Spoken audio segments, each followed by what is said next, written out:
CBS. Our forecast for the remainder of the day, partly cloudy with a high touching 40 in some spots. Tonight, cloudy, snow arriving toward morning and a low of 31. Tomorrow morning, snow or flurries, accumulations maybe an inch or so, then turning partly sunny and colder. The early high 33, falling into the 20s. Right now, it is cloudy in New York and 37 degrees.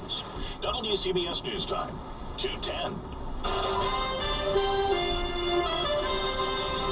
In the WCBS Eye on Politics today, we are excited to kick off a weekly partnership with John Heilman and Mark Halperin, managing editors of Bloomberg Politics and hosts of Bloomberg TV's With All Due Respect. John Heilman is on our newsline. John, welcome. Thank you for having me. On the heels of a conservative gathering in Iowa, there's a Bloomberg poll out looking at some of the early, and we underline early, presidential front-runners. What are some of the names on that list? Well, that's our Bloomberg Politics Des Moines Register Iowa poll, and we've just come out with it in the last few days. We're rolling out the results. The top of the list is a big surprise to a lot of people. Scott Walker, the governor of Wisconsin, who's at the number one slot with 15% among likely Republican caucus goers. He's followed in second place by Rand Paul, senator from Kentucky. Mitt Romney was in third place before he dropped out, but we've taken him out of the poll, and we reallocated a bunch of second choices, and hasn't really changed the outcome very much. Mike Huckabee now is number 3 in our poll, and you can go down and the big surprise, again, to a lot of people, in addition to Walker being in first, is that Jeb Bush is pretty far down the pack with only 8% of the first choice votes there, and he's obviously seen by a lot of people as the Republican frontrunner, so his performance there comes a little bit of a surprise to folks. You know, it is interesting. Iowa, of course, leans perhaps a little more conservative than much of the country, so it's not surprising, I guess, maybe that names like Scott Walker or Rand Paul may be high on the list. Does what plays in Des Moines play in the rest of the country? Well, it's Republicans, at least, that there's as you say, a more conservative bent over there.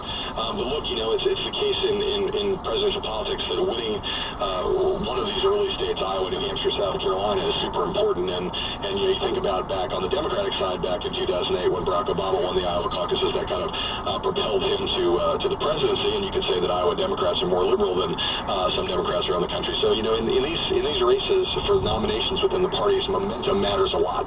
So winning a race out in Iowa for someone like Scott Walker or someone that the rest of the country doesn't know very well, suddenly they're going to get a huge amount of exposure and a huge amount of fundraising viability if they win out there. So it matters a ton.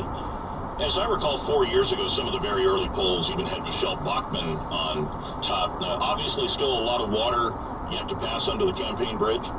A lot of water to pass, and most of these people, you know, these polls are very early, and a lot of these folks, even people who follow politics a lot, you know who these people are not very well known throughout the country, and even out in Iowa, a lot of these guys have spent a fair amount of time out there, but Iowans really like to get to know their presidential candidates, and they're going to spend a lot of time over the course of the next year now out there campaigning, and these results, you know, things will change, certainly over the course of that time. Can we talk about vaccinations? Of all the things to become a campaign issue, there it is. It's, you know, it is surprising. That one kind of came a little bit out of left field, but it has been a cause on both the left and the right for a period of time. This is an issue that obviously affects every single family in America, and there was some controversy some years ago about one particular study that suggested that there was some danger in these vaccinations. That study has now been thoroughly debunked, but the belief persists among some part of the electorate that there's a potential harm that can happen. And there are others who feel that the government, that no one should be forcing anybody to be vaccinated. This is now bubbled up with Chris Christie and Rand Paul both suggesting, unlike what the scientific consensus is, that vaccinations are not necessary, absolutely necessary, that parents should have a choice in that matter. And so this has become the latest kind of ideological football in the race. I want to ask you, could early comments on vaccinations by, as you mentioned, Rand Paul, who got the ball rolling on this, Chris Christie, who commented, then kind of backtracked, and Hillary Clinton, #vaccines work. Can that be the difference between sink or swim for a candidate in the long run? Well, no. There's no one thing that's the difference between sink or swim, except in some extraordinary circumstances. But I think, you know, for someone like Rand Paul, who is a doctor, he's made some relatively inflammatory comments in the last couple of days, suggesting that he's heard stories about people who've had profound mental disorders after taking vaccines. You know, that was a kind of comment that Michelle Bachmann, who you mentioned a few moments ago, she made a comment like that back in 2012 about the HPV vaccine in a debate. She was roundly criticized by most of the medical establishment, and that certainly did nothing to help her credibility. So there's no one issue that sink or swim, but these all go to form the early impressions that people have of these candidates, and they certainly have an impact. And that's why these candidates are all kind of scrambling around trying to find the right safe position on an issue like this that's very explosive for certain parts of the electorate. The name of the show on Bloomberg TV is With All Due Respect. It airs at 5 p.m. Eastern, also streaming live on BloombergPolitics.com. John Heilman, thanks. We look forward to talking with you again soon. Thank you.